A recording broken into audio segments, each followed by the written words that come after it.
नमस्कार साथियों, L classes की इस निःशुल्क क्रांति में आपका बहुत बहुत स्वागत है। और आज हम आपके लिए लेकर आए हैं अग्निवीर की परीक्षा के लिए जीके का चौथा पेपर। देखिए, हम शुरुआत करते हैं चौथे पेपर की। हमारा पहला क्वेश्चन है कि बांग्लादेश कब आजाद हुआ था। देखिए, बांग्लादेश आजाद हुआ था 1971 में। अब 1971 में और क्या हुआ था, तो 1971 में जो हमारे भारत और पाकिस्तान के बीच में एक युद्ध हुआ था, दूसरा युद्ध, और वो भी कब हुआ था, वो भी 1971 में हुआ था। अब आपको यह भी पूछा जा सकता है कि 1971 में जब भारत पाक युद्ध हुआ तो उस समय हमारे पीएम कौन थे। तो देखिए, 1971 में हमारे पीएम थे श्रीमती जी इंदिरा गांधी, श्रीमती इंदिरा गांधी।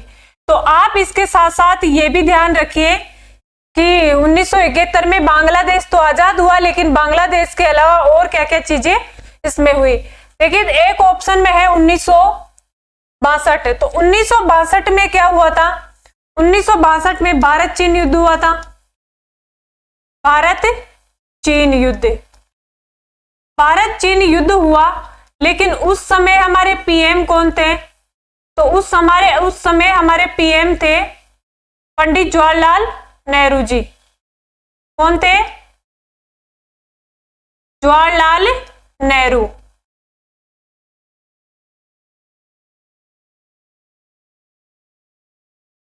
जवाहरलाल नेहरू जी।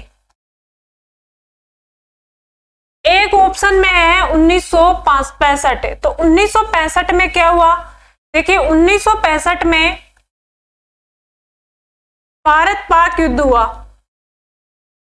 पाक यानी पाकिस्तान। तो भारत पाक जो पहले युद्ध हुआ वो 1965 में, और जो दूसरी बार हुआ वो 1971 में।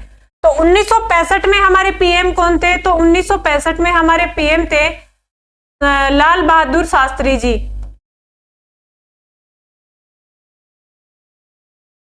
लाल बहादुर शास्त्री जी। एक ऑप्शन में है 1947। तो 15 अगस्त 1947 को अपना देश आजाद हुआ था। चलते हैं नेक्स्ट क्वेश्चन पर। नेक्स्ट क्वेश्चन है, सिक्किम में कौन सी भाषा बोली जाती है। देखिए, 28 राज्य हैं और 28 राज्यों में अलग अलग भाषाएं बोली जाती है। तो सिक्किम में है, सिक्किम में कौन कौन सी भाषा बोली जाती है। देखिए, सिक्किम में बोली जाती है नेपाली, हिंदी और लेप्चा। अब नेपाली तो क्योंकि नेपाल के टच में है सिक्किम, तो थोड़ा असर वहां भी होता है। जैसे राजस्थान है, तो राजस्थान में अलवर भरतपुर है, तो अलवर भरतपुर किसके टच में है, यूपी के। तो यूपी में ब्रज भाषा बोली जाती है, तो हमारे राजस्थान में भी अलवर भरतपुर में ब्रज भाषा का असर है। उसी प्रकार सिक्किम में नेपाली भाषा का असर है। नेपाली, हिंदी और लेप्चा, ये तीनों भाषाएं बोली जाती है। नेक्स्ट क्वेश्चन है, प्रसिद्ध कामाख्या देवी मंदिर किस राज्य में स्थित है। देखिए, प्रसिद्ध कामाख्या देवी का मंदिर है वो है असम में। अब ये मंदिर क्यों प्रसिद्ध है, क्योंकि 52 जो शक्तिपीठ है उनमें सबसे प्रसिद्ध जो शक्तिपीठ है, 52 शक्तिपीठों में ये सबसे प्रसिद्ध है। कौन सी? कामाख्या देवी मंदिर सबसे प्रसिद्ध है, और इसे माता सती के रूप में पूजा जाता है। किसके रूप में पूजा जाता है? सती के रूप में, या भगवती की भी पूजा की जाती है। नेक्स्ट क्वेश्चन है, निम्न में से कौन भारत के लौह पुरुष के नाम से जाना जाता है। देखिए, भारत के जो लौह पुरुष है वो हमारे जाने जाते हैं सरदार पटेल, लेकिन एक शब्द है इसमें लौह पुरुष। ये लौह पुरुष कहां से लिया गया है और ये क्यों प्रसिद्ध है। देखिए, यूरोप में एक देश है जर्मनी, तो जर्मनी का जो एकीकरण करवाया गया था, वो जर्मनी का एकीकरण हुआ था बिस्मार्क के नेतृत्व में। बिस्मार्क के नेतृत्व में जर्मनी का एकीकरण हुआ। तो उन बिस्मार्क के नाम पर भारत के जो लौह पुरुष है वो कहा जाता है सरदार वल्लभ भाई पटेल को। तो इस वजह से आप ध्यान रखिए, भाई जर्मनी में जो लौह पुरुष थे और ये जो बिस्मार्क थे इनको भी लौह पुरुष के नाम से जाना जाता था। अब आगे हैं और क्या प्रसिद्ध है सरदार वल्लभ भाई पटेल जी की। अब देखिए आज अगर आपने को ऐसे बोला जाए कि अगर 5 गांव इकट्ठे करने तो वो भी बहुत एक मुश्किल बात है, लेकिन उस समय 562 रियासतों को मिलाकर एक एकीकृत भारत का निर्माण करना बहुत मुश्किल काम था, और वो काम किया था किसने? सरदार वल्लभ भाई पटेल ने। इस वजह से इनको लौह पुरुष के नाम से जाना जाता है। और अभी वर्तमान में गुजरात में सरदार वल्लभ भाई पटेल की 182 ऊंची, कितनी? 182 ऊंची, 182 फीट ऊंची एक लोहा प्रतिमा का निर्माण किया गया है, और ये लोहा प्रतिमा सबसे ऊंची है। और इसे किस नाम से जाना जाता है? तो इसे जाना जाता है statue of unity. Statue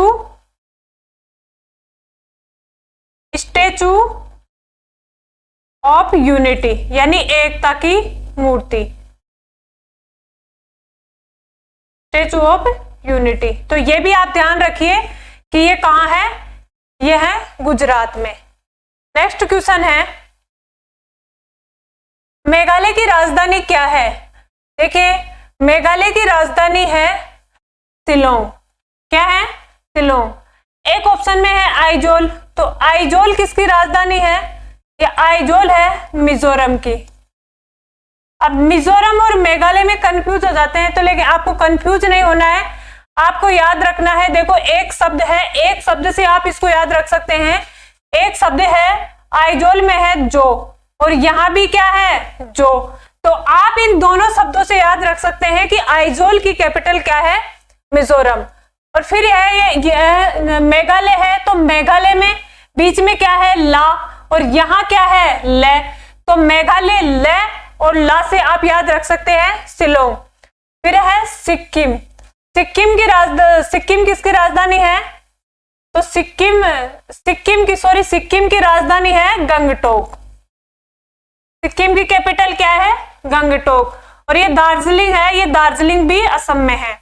next question है चंद्रमा पर कदम रखने वाला सबसे प्रथम अंतरिक्ष यात्री कौन थे? देखिए चंद्रमा पर कदम रखने वाले प्रथम जो अंतरिक्ष यात्री थे वो थे नील आर्मस्ट्रॉन्ग। और अगर आप पहले वाले वीडियो नहीं देखे हो तो आप जाकर देख सकते हैं, वहां पर हमने अंतरिक्ष में जाने वाली महिलाओं की चर्चा की थी, वर्ल्ड की और भारत की दोनों की। अब ये तो थे चंद्रमा पर जाने वाले विश्व में प्रथम व्यक्ति, लेकिन राकेश शर्मा है, ये है भारत में। राकेश शर्मा कहां से थे? भारत से चंद्रमा पर जाने वाले पहले व्यक्ति थे। नेक्स्ट क्वेश्चन है अमिताभ बच्चन किस क्षेत्र से संबंधित है? अब ये क्वेश्चन तो शायद सभी को आता होगा, क्योंकि एग्जामिनर ऐसे क्वेश्चन भी देता है जो लगभग सभी को आए, जो नहीं पढ़कर जाए उसको भी आए, लेकिन उससे मेरिट नहीं बनती। तो इसका क्वेश्चन आंसर होगा फिल्म। नेक्स्ट क्वेश्चन है ओजोन परत किसको रोकती है? देखिए हमारी पृथ्वी पर 5 परतें हैं, कौन कौन सी है? एक है सौभ मंडल, फिर इसके ऊपर जाते हैं तो फिर है समताप मंडल, समताप मंडल के बाद में है मध्य मंडल, मध्य मंडल के बाद में है ताप मंडल, और ताप मंडल के बाद में है बहिर्मंडल। कौन सी है? बहिर्मंडल। अब जो ये समताप मंडल है, ये समताप मंडल में पाई जाती है ये कौन सी? ओजोन परत। समताप मंडल में कौन सी पाई जाती है? ओजोन परत। अब ये ओजोन परत क्या कार्य करती है? देखिए ये सौभ मंडल है, इस सौभ मंडल में तो जितनी भी मौसम संबंधी घटनाएं घटित होती है वो सौभ मंडल में होती है, लेकिन समताप मंडल में जो ये ओजोन परत है ये सूर्य से आने वाली कौन सी किरणों को, ये पराबैंगनी किरणों को अवशोषित कर लेती है और ये धरातल तक नहीं पहुंचने देती। इसलिए अगर आपसे पूछा जाए कि ओजोन परत, और ओजोन परत को देखिए क्या कहते हैं? ओजोन परत को हम सुरक्षा कवच भी कहते हैं। क्या कहते हैं? सुरक्षा कवच। तो आप ध्यान रखिए कि ओजोन परत को और किस नाम से जाना जाता है, तो हम सुरक्षा कवच भी, पृथ्वी का सुरक्षा कवच भी कहते हैं। नेक्स्ट क्वेश्चन है, चीन की मुद्रा क्या है? तो देखिए चीन से ही इसका नाम आ रहा है, युआन, चुआन, ये जो नाम आते हैं ये कहां पर है? चीन में। तो चीन की मुद्रा है युआन। अगर डॉलर पूछे आपसे, डॉलर किसकी मुद्रा है? तो डॉलर है यूएसए की। यूएसए किसे कहते हैं? संयुक्त राज्य अमेरिका को। फिर है रूबल। रूबल किस देश की मुद्रा है? तो रूबल है रूस की। रूबल, रूस से आप कैसे याद रखोगे? रूस से, रूबल से रूस। अब देखिए रुपया है। अब भारत का तो सबको ही पता है कि भारत की जो मुद्रा है वो क्या है? रुपया। तो रुपया का ये चिन्ह है, अभी वर्तमान में जो साइन है वो ये है, और ये किसके द्वारा दिया गया था? ये उदय कुमार के द्वारा दिया गया था, ये भी आप ध्यान रखें। लेकिन रुपया और किस किस देश की है? तो एक तो है इंडोनेशिया की। इंडोनेशिया की मुद्रा भी क्या है? रुपया। और एक किसकी है? एक है पाकिस्तान की। पाकिस्तान की मुद्रा भी क्या है? रुपया। नेक्स्ट क्वेश्चन है, गोवा राज्य की राजधानी है। देखिए गोवा राज्य की राजधानी है पणजी। क्या है? पणजी। अगर आपसे पूछे भाई दिसपुर किसकी है? तो दिसपुर है असम की। अगर आप इनको 2-3 बार पढ़ोगे तो आपको अपने आप ही याद हो जाएगी। तो दिसपुर किसकी है? असम की। फिर अगर अभी मैं आपको बताई थी भाई आइजोल, तो इसमें क्या दिया हुआ है? जो, तो क्या हो जाएगा? मिजोरम। फिर है रायपुर। रायपुर किसकी है? छत्तीसगढ़ की। छत्तीसगढ़ की कैपिटल क्या है? रायपुर। चलते हैं नेक्स्ट क्वेश्चन की ओर।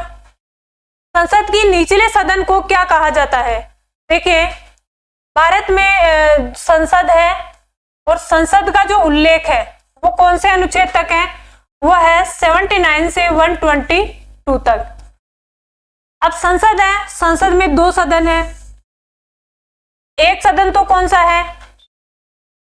लोकसभा, और एक है राज्यसभा। एक है लोकसभा और एक है राज्यसभा। अब राज्यसभा को किस उपनाम से जाना जाता है और लोकसभा को किस नाम से जाना जाता है? राज्यसभा में और लोकसभा में क्या क्या अंतर है ये हम समझेंगे। तो लोकसभा को तो हम कहते हैं स्थायी सदन, सॉरी अस्थायी सदन। लोकसभा को क्या कहते हैं? अस्थायी सदन, क्योंकि लोकसभा कभी भी भंग की जा सकती है, लोकसभा का कोई फिक्स टाइम नहीं है। लेकिन राज्यसभा क्या है? राज्यसभा एक स्थायी सदन है, स्थायी सदन है। आगे देखिए, लोकसभा के सदस्य के लिए उम्र होनी चाहिए 25 वर्ष, लेकिन राज्यसभा के लिए आयु होनी चाहिए 30 वर्ष। लोकसभा को कहते हैं लोकप्रिय सदन, लोकप्रिय सदन। और क्या नाम से जाना जाता है? और कहते हैं इसे निम्न सदन या निचला सदन, निम्न सदन या निचला सदन। और इसको कहते हैं उच्च सदन।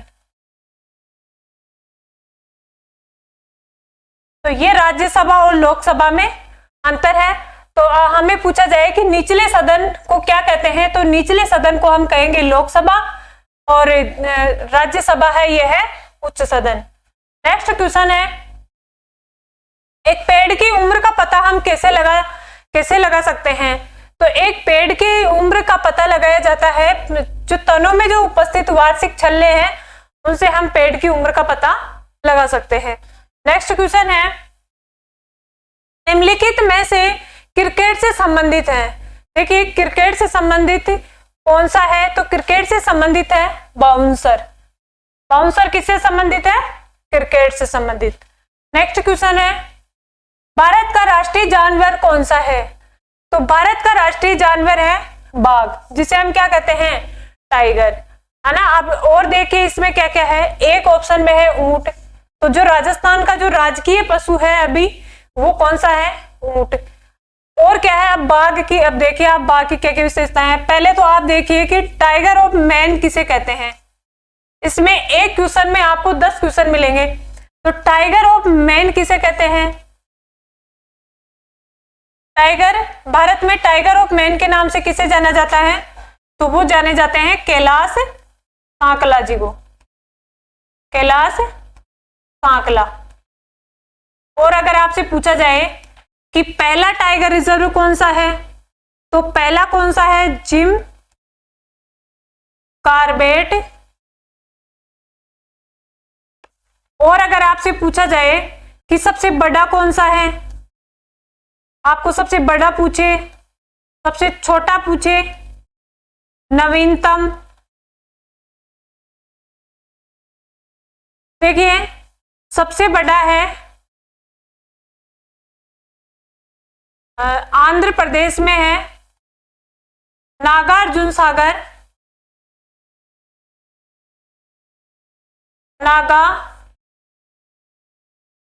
Nagarjuna Sagar,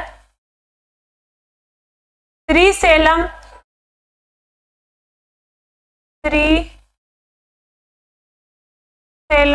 tiger reserve. अगर सबसे छोटा पूछे तो सबसे छोटा है महाराष्ट्र में। कहाँ है? महाराष्ट्र में। और महाराष्ट्र में उसका नाम क्या है? तो उसका नाम है पेंच टाइगर रिजर्व, पेंच टाइगर रिजर्व। आगरा में ताजमहल बनवाने वाला राजा था। तो देखिए आगरा में जो ताजमहल बनवाए थे वो किसने बनवाया? शाहजहां ने बनवाया था। और शाहजहां ने अपनी बेगम मुमताज की याद में ये ताजमहल बनवाया था। और शाहजहां के पुत्र थे वो कौन थे? औरंगजेब। तो ये होते हैं आज के हमारे 15 क्वेश्चन। अब मिलते हैं अगले वीडियो में, तब तक के लिए धन्यवाद।